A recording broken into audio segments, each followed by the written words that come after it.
ഈ ഒരു കേക്ക് ചെയ്യുന്ന ടൈമിൽ എൻ്റെ മോൻ എൻ്റെ കൂടെ തന്നെ ഉണ്ടായിരുന്നു ഒരു സഹായിയായിട്ട്. അമ്മേ ഞാൻ അതെടുത്ത് തരട്ടെ ഇതെടുത്ത് തരട്ടെ എന്നൊക്കെ ചോദിച്ചിട്ട്. അപ്പോൾ ഇതിന് മുമ്പ് ഞാനൊരു കേക്ക് ചെയ്തിട്ടുണ്ടായിരുന്നു. അതൊരു കപ്പിൾ തീമായിരുന്നു. അപ്പോൾ ഇതും ഒരു ആനിവേഴ്സറി കേക്ക് ആയതുകൊണ്ട് തന്നെ ആ ഒരു രീതിയിൽ തന്നെ കുറച്ച് ഫ്ലേവറൊക്കെ വെച്ചിട്ട് ഒരു കപ്പിൾ തീമിൻ്റെ ഫോട്ടോയൊക്കെ വെച്ചിട്ട് അടിപൊളിയായിട്ട് ഡെക്കറേറ്റ് ചെയ്ത് കൊടുക്കാം എന്നായിരുന്നു ഞാൻ വിചാരിച്ചത്. അപ്പോൾ ആ ഒരു കേക്ക് ഫസ്റ്റ് കേക്ക് ഫിനിഷ് ചെയ്ത് ഫ്രിഡ്ജിൽ വെച്ച് കഴിഞ്ഞ് തിരിച്ച് വന്നിട്ട് ഇതാ ഈ ഒരു കേക്കിൻ്റെ പണിയിലോട്ട് കടന്നു.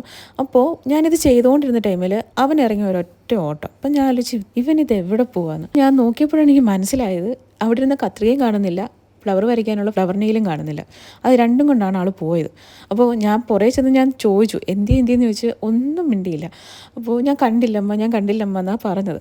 പക്ഷേ ആളെവിടെയോ കൊണ്ടൊളിപ്പിച്ച് വെച്ചിട്ടുണ്ടായിരുന്നു. ഞാൻ വീട് ഫുള്ള് തപ്പി, പക്ഷേ സാധനം എനിക്ക് കിട്ടിയില്ല. പിന്നെ എന്ത് ചെയ്യാൻ, എനിക്ക് ഈ കേക്ക് കൊടുക്കാനുള്ള ടൈമും ആയിട്ടുണ്ടായിരുന്നു. അതുകൊണ്ട് തന്നെ പെട്ടെന്ന് ഇതുപോലൊരു ഡെക്കറേഷൻ ചെയ്ത് കൊടുത്തിട്ടാട്ടോ കേക്ക് കൊടുത്തിട്ടുണ്ടായിരുന്നത്. അവസാനം സാധനം എനിക്ക് കടലിനടിയിൽ നിന്ന് കിട്ടിയിട്ടുണ്ടായിരുന്നു. അപ്പം അപർണയായിരുന്നു കേട്ടോ കേക്കിന് എനിക്ക് ഓർഡർ തന്നത്.